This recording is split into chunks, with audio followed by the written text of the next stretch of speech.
Último tramo de Mundo Agro. Habíamos dicho que la cuestión de la biomasa estuvo presente y con discusiones y con panelistas de primera línea en lo que ha sido el primer congreso de biomasa organizado por la Universidad de Villa María y también el secretariado vinculado a ciencia y tecnología. En esta materia tenemos que apuntar que ha habido, por supuesto, muy buena información, disertantes de primera línea para conocer proyectos en diversos lugares del mundo.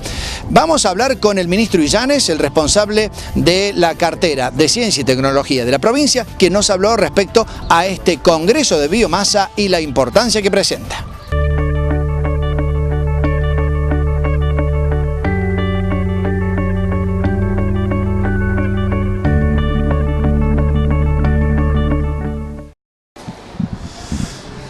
Bueno, cubiertas las expectativas en cuanto a lo que están observando en este Congreso de Biomasa que han organizado conjuntamente con la Universidad de Villa María.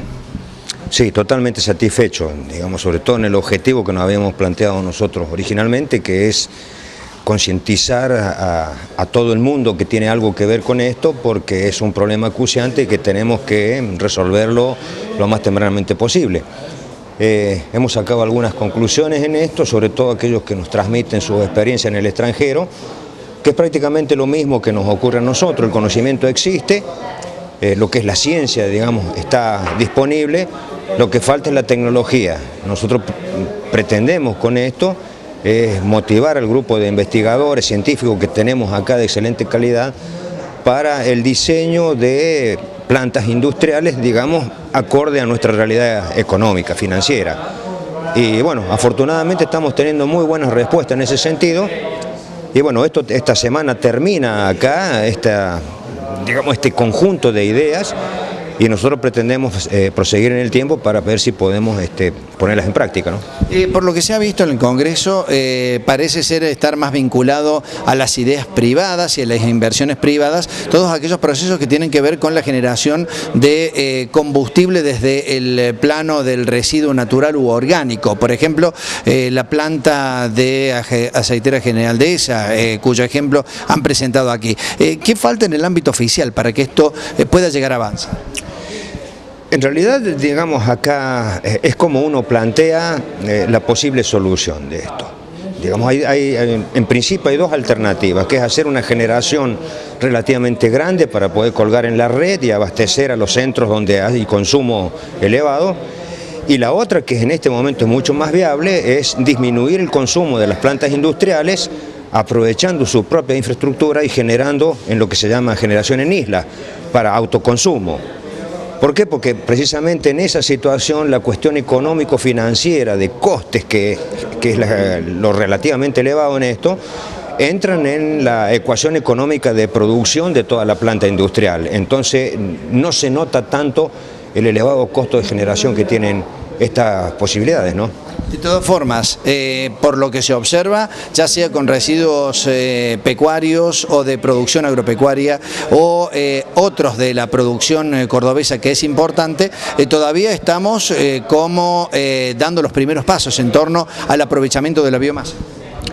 Estamos dando los primeros pasos, pero precisamente, digamos, también tenemos que tener en cuenta que nuestra crisis energética es posterior a la crisis energética de la gente que ha venido a explicarnos sus problemas acá. Ellos tienen una crisis energética generada mucho más en el tiempo antes que nosotros y tienen unos costos de energía mucho más elevados que nosotros, sobre todo lo que paga el público. Entonces ellos han generado políticas tratando de, en un principio, hace algunos años atrás, por cada kilovatio generado que uno podía colgar en la red, se pagaba 4 veces lo que uno pagaba cuando lo consumía. Esas diferencias, que fue un poco para motivar las inversiones privadas sobre todo, en este momento no son tales. Ahora la diferencia entre el costo o lo que me cobran a mí por consumir 1 kilovatio o lo que me pagan a mí por generar uno son mucho más reducidos.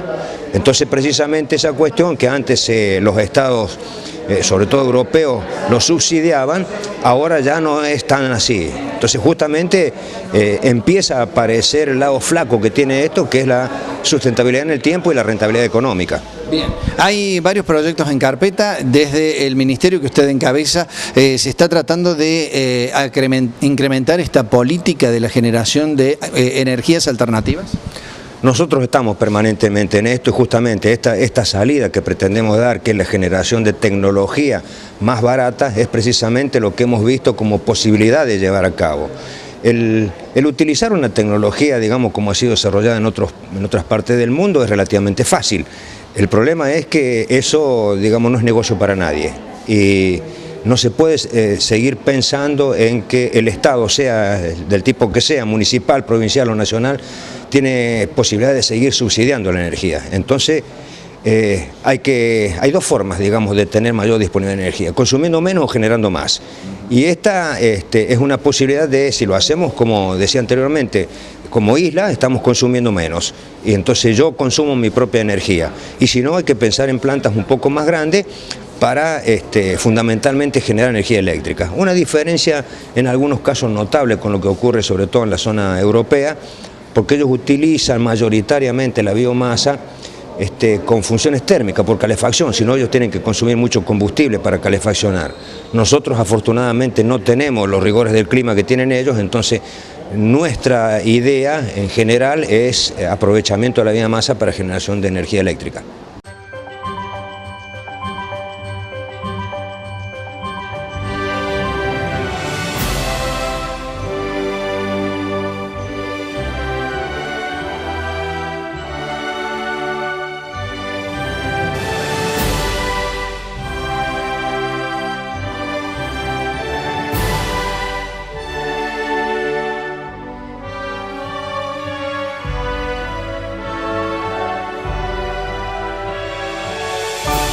Cooperativa Agrícola de Monte Maíz Limitada.